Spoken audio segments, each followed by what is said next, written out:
Bueno, muy buenas tardes a todos. Mi nombre es Sergio Hernán Gómez Gómez y el día de hoy, junto a mi compañera Jaycee Geraldine Rojas, explicaremos la espiritualidad católica.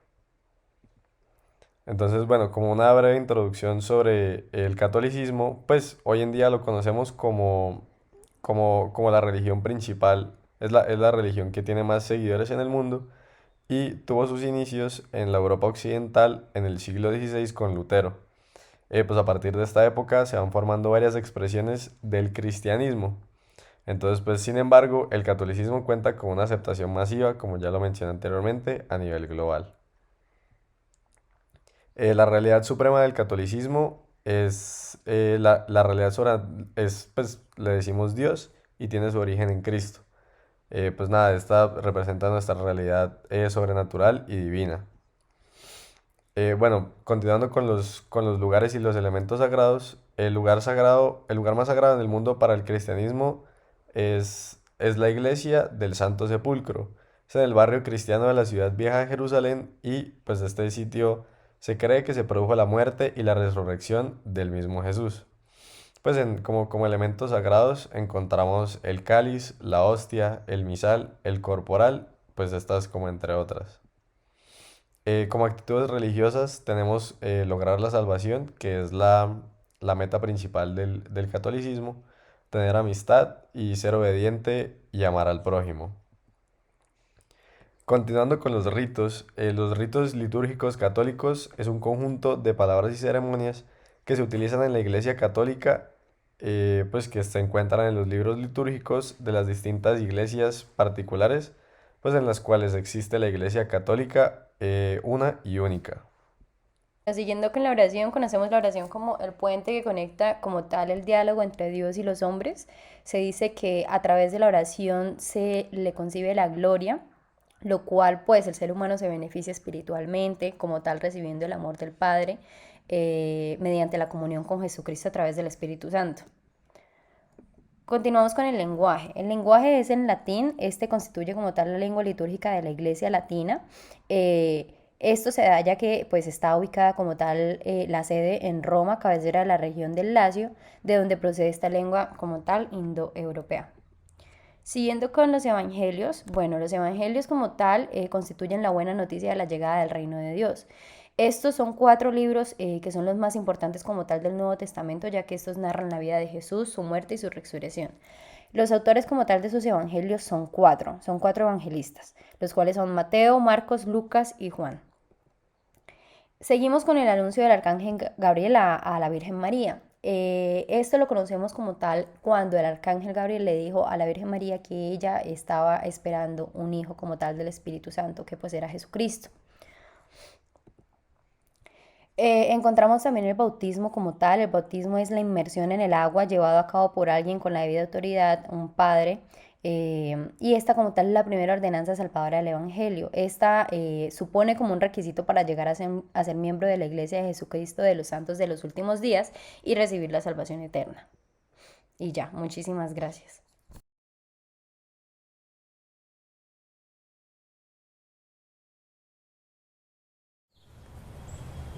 El amor como centro del mensaje de Jesús. La capacidad de amar de Jesús es perfecta. En Él se da el amor a plenitud. Tanto así que la Sagrada Escritura se refiere a Él como el amor. Y su predicación durante todo su ejercicio estuvo basada en esto. Dice la palabra que Él reunió o resumió la ley en el mandamiento del amor. Amarás al Señor tu Dios con toda tu fuerza, con todo tu corazón, con todo tu espíritu, con todo tu ser, al prójimo como a ti mismo. Y Jesús coloca el mensaje de el amor a sí mismo en la base. Si lo ubicamos en una pirámide, el amor a Dios estaría en la parte superior.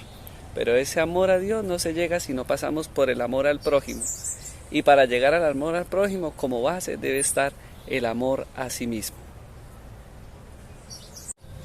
El perdón como referente de vida de quienes decidieron seguir a Jesús es una novedad en el Nuevo Testamento y es una de las enseñanzas más fuertes, del anuncio del reino de Dios. Jesús de Nazaret, a lo largo y ancho de su predicación, se dedicó, se esforzó en enseñarle esto a sus discípulos, y la Sagrada Escritura coloca varios ejemplos. Son numerosos los momentos en que la palabra de Dios coloca en boca de Jesús la invitación al perdón y a la reconciliación. Por ejemplo, encontramos a la mujer que fue llevada porque la encontraron en adulterio y la colocan enfrente de Jesús para que sea juzgada. ¿Y cuál es la respuesta de Jesús? La respuesta de Jesús es una respuesta de perdón y de misericordia. Él nos muestra el rostro amoroso, el rostro tierno de Dios Padre, que en el Antiguo Testamento no era tan visible y que en Él se cumple esa realidad. Por eso Jesús no la juzga. Mujer, nadie te condena, tampoco yo te condeno. Vete y no vuelvas a pecar. El Padre Nuestro como eje de reconocimiento del amor al Padre Creador. Algunos intérpretes del Evangelio de San Lucas mencionan que la oración del Padre Nuestro se debe entender en dos contextos históricos. El primero es a partir de la relación que hay entre el Padre y Jesús. Es la conciencia que tiene Jesús de Dios como Padre, del Creador como Padre. Y el segundo contexto, el segundo momento es el de la necesidad que ven los discípulos de aprender a orar y cómo Jesús les enseña. Aquí hay algo bien interesante. Jesús les enseña a los discípulos a dirigirse al Dios, a Yahvé, al que es como papá, como padre. Es decir, que ellos sientan la necesidad y la confianza de reconocerse hijos. Y un hijo, pues, habla con confianza a sus papás. Seguramente usted también, que es hijo o hija, cuando tiene alguna situación, alguna realidad que comentar, lo hace con mucha confianza a sus papás. Pues Dios también, en su infinita misericordia, a través de Jesús, nos enseñó a dirigirnos a Él como el papá. Y esto es una manera de reconocer también el Dios cercano y amigo de todos nosotros. ¿Qué representa el amor de Jesús a María Magdalena? Y también qué representa el amor de María Magdalena a Jesús de Nazaret. Esto es una pregunta sumamente importante que tiene su origen, ese amor tiene su origen precisamente en ese primer encuentro. En las Sagradas Escrituras, normalmente, cuando uno encuentra varios personajes bíblicos del Nuevo Testamento, en su primer encuentro con Jesús, su vida sufre una transformación real, una transformación existencial.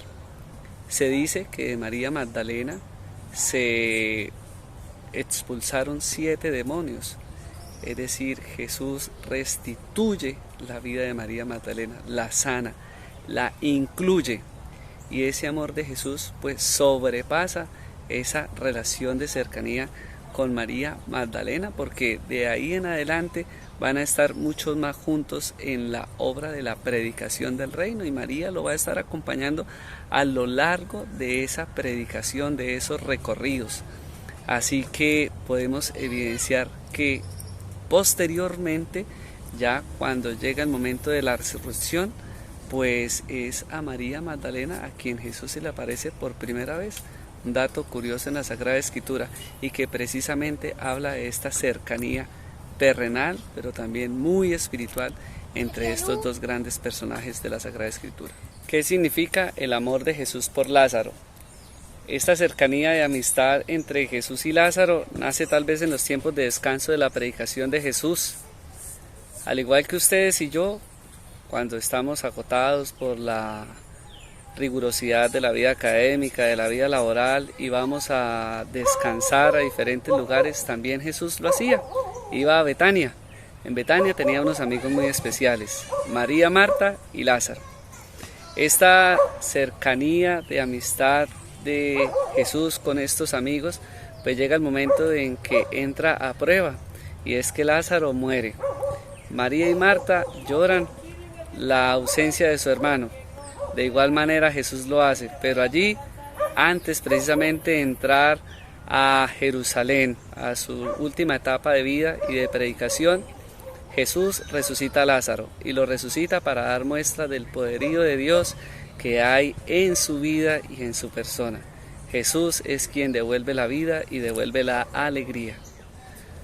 La resurrección de Lázaro manifiesta por sí misma la gloria de Dios y es la resurrección de un amigo, es la vuelta a la vida de un amigo.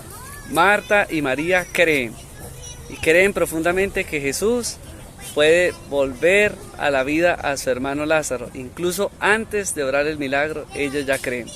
¿Cómo no iba a querer Jesús a Marta y a María con tanta fe, con tanta disposición? No sabemos de qué hablaron, la Sagrada Escritura no nos cuenta qué conversaron durante sus encuentros como amigos. Y tampoco nos dice qué sería la vida de Lázaro después de la resurrección de él. Pero lo que sí nos dice o nos quiere dar a entender es que allí, en este acontecimiento, se manifiesta la gloria de Dios en Jesús de Nazaret.